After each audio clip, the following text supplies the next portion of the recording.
আজকের এই ভিডিওতে আমি ইনসুলিন রেজিস্ট্যান্সের বিষয়ে আলোচনা করব।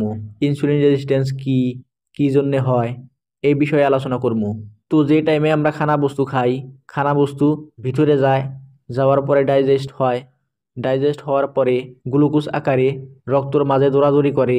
তো এই গ্লুকোজকে রাস্তা দেখানোর জন্যে প্যানক্রিয়াস থেকে ইনসুলিন আইসে গ্লুকোজেক কোষের পাশে নিয়ে যায়। কোষের সাথে ইনসুলিন রিসেপ্টর থাকে। এই ইনসুলিন রিসেপ্টরে জাস্ট ইনসুলিন এক চিনা পায়, বাকি গ্লুকোজ টুলুকোজ এক চিনে না।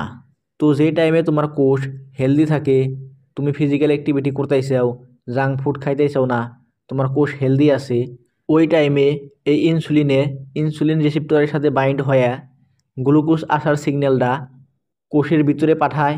আর কোষে খুশি হয়ে গ্লুকোজে ওয়েলকাম করে, কারণ কোষের এনার্জির দরকার।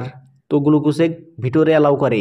বাট তুমি যে টাইমে ফিজিক্যাল অ্যাক্টিভিটি করতেইছাও না, জাঙ্ক ফুড খাইতেইছাও, ওই টাইমে তোমার কোষের মাঝে ফ্যাট আর লিপিড জমা হয়। ফ্যাট আর লিপিড জমা হওয়ার ফলে ইনসুলিন রিসেপ্টরে গ্লুকোজ আসার সিগন্যালটা পাঠায় ঠিকই, বাট এই সিগন্যালটা কোষের ভিতরে যায় না, কারণ কোষের ভিতরে ফ্যাট আর লিপিড আছে, যার ফলে এই সিগন্যালটা ভিতরে যাওয়া পারতাইছে না। মানে তুমি সহজভাবে এবার করে বোঝা পারো যে এই ফ্যাট আর লিপিডে সিগন্যাল যাওয়ার জন্যে রাস্তা দেয় না, যার ফলে কোষের ভিতরে সিগন্যালটা যাওয়া পারে না। তো কোষে জানেই না যে বাহিরে গ্লুকোজ আইছে, তো কোষে এই গ্লুকোজে ভিতরে নেওয়া পারে না, গ্লুকোজে এই কোষের ভিতরে যাওয়া পারে না। এই কন্ডিশনটাই হয়েছে ইনসুলিন রেজিস্ট্যান্স। তো এখন তো ইনসুলিন রেজিস্ট্যান্স হয়ে গেল, গ্লুকোজ তো আর কোষের ভিতরে যাওয়া পারতাইছে না। তো এই গ্লুকোজ রক্তর মাঝেই দৌড়াদৌড়ি করে থাকে। ওই জায়গায় প্যানক্রিয়াজে আদেশ যায় যে তুই এখনও ইনসুলিন পাঠাস নাই, গ্লুকোজ রক্তর মাঝে দৌড়াদৌড়ি করে আছে, ইনসুলিন পাঠা। তো প্যানক্রিয়াজে বাধ্যত পড়ে আরও ইনসুলিন পাঠায়।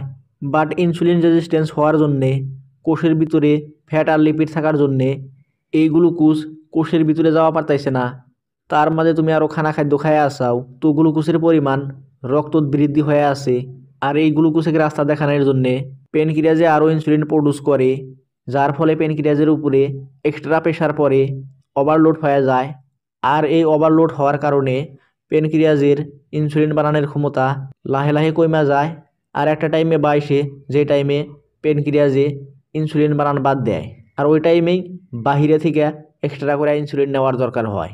আর এই ইনসুলিন রেজিস্ট্যান্সের জন্যে রক্তে গ্লুকোজের পরিমাণ বৃদ্ধি হয়, যার ফলে টাইপ 2 ডায়াবেটিস হয়। তো আজ থেকে সতর্ক হও, ফিজিক্যাল অ্যাক্টিভিটি করো, সুগার কম খাও, জাঙ্ক ফুড কম খাও। তো আশা করি বুঝতে পাইছাও। কোনো ধরনের ডাউট থাকলে কালা কমেন্ট বক্সে করা পারো। তো এটাই হয়েছে আজকের ভিডিওটা ভালো লাগলে লাইক দাও আর চ্যানেলটা সাবস্ক্রাইব করো। Bye bye.